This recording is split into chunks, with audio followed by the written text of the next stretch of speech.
Argentina have arrived at the World Cup, and instantly the footballing world feels a familiar shift in gravity. Lionel Messi driving forward, weaving through desperate challenges, cutting inside from range, and guiding it home with that trademark effortless precision. They might not look like an unstoppable machine on paper this time around, and they definitely don't have the terrifying squad depth of heavyweights like France or Spain, but dismissing them now would be a massive mistake. This squad thrives when people start doubting them.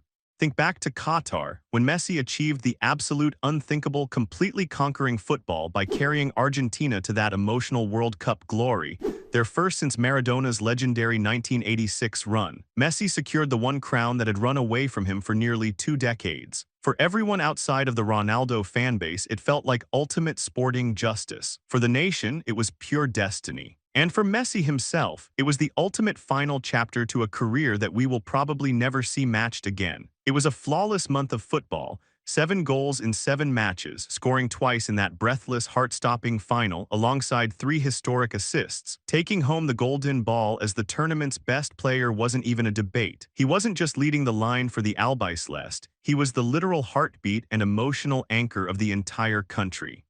But reducing that world championship team to a one-man show is completely unfair. Julian Alvarez, Alexis Mac Allister, and Enzo Fernandez stepped onto the biggest stage in sports and proved exactly who they were, with Fernandez even taking home the Young Player of the Tournament trophy.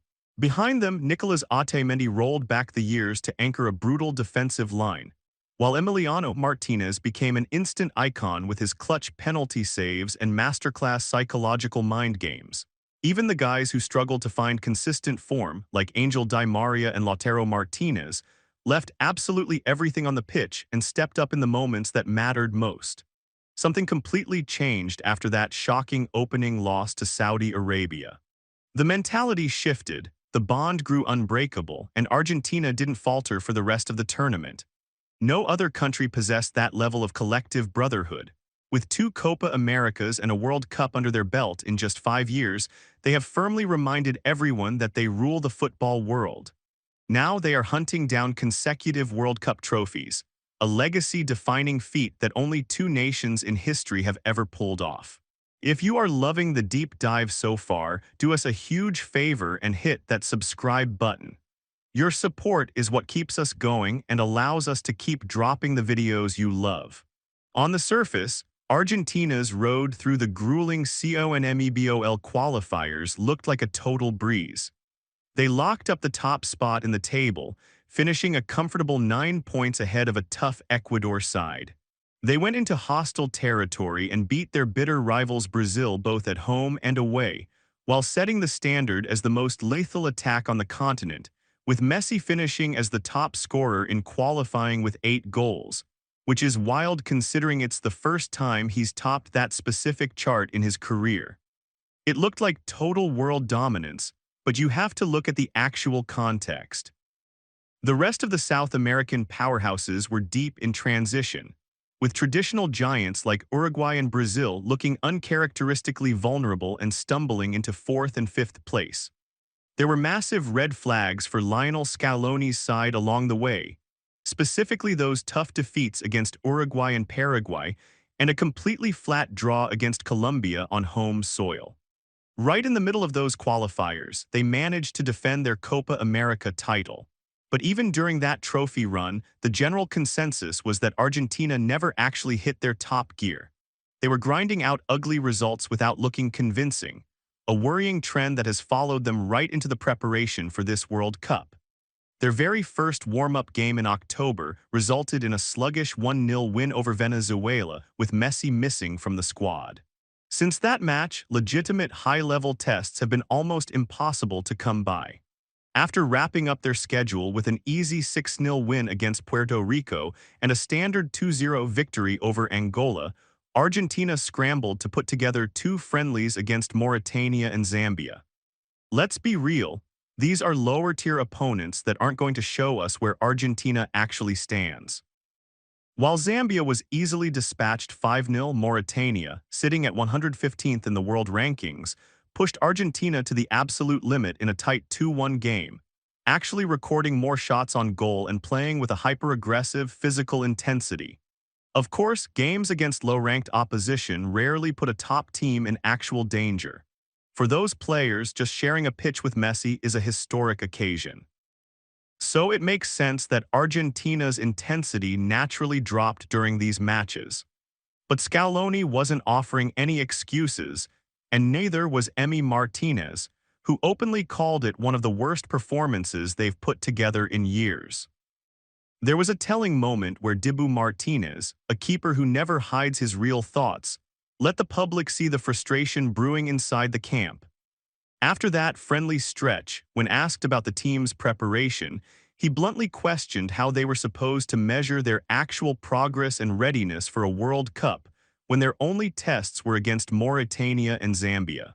To be completely fair to the management, Argentina was left with zero options after their highly anticipated blockbuster friendly against Spain in Qatar fell through at the last minute due to the escalating political conflicts in the Middle East.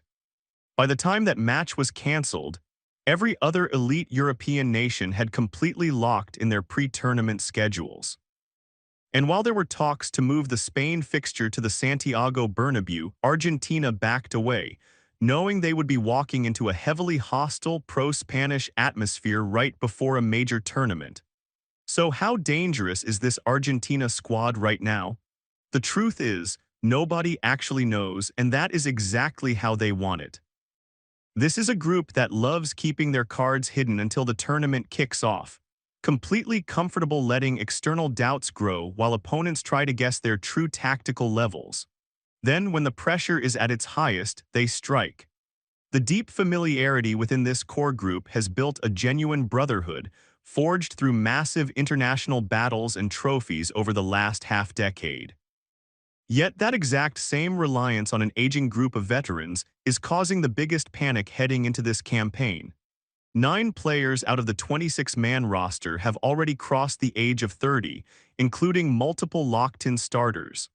On the flip side, only 3 players in the squad are under 25, showing a glaring lack of explosive, youthful energy to balance out all that veteran experience. Looking at the defensive line, the solid foundation that secured the star in Qatar looks incredibly shaky.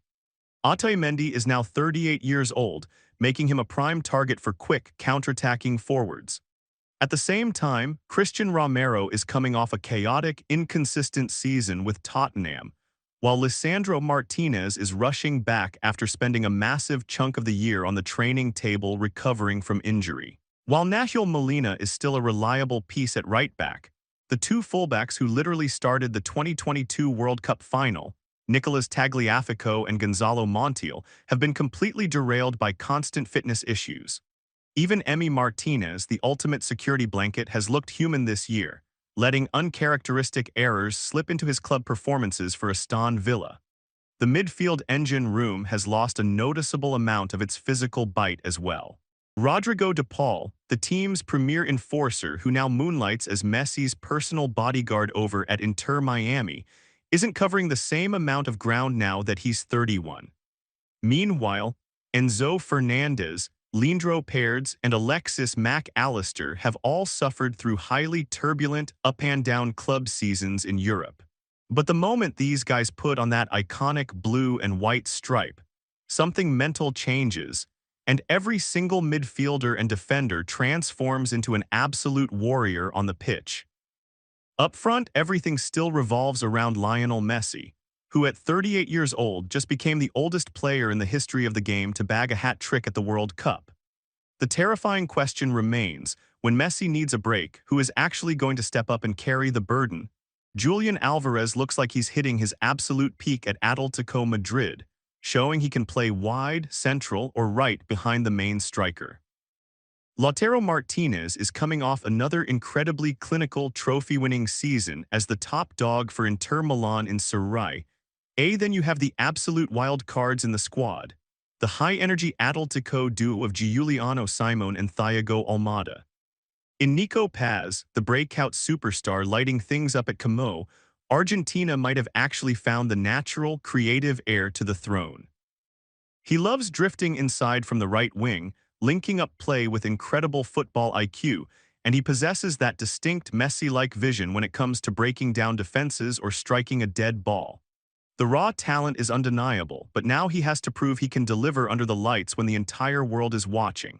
Because when you strip everything away, the reality is simple: you cannot replace Lionel Messi. No one else on earth knits the entire tactical system together.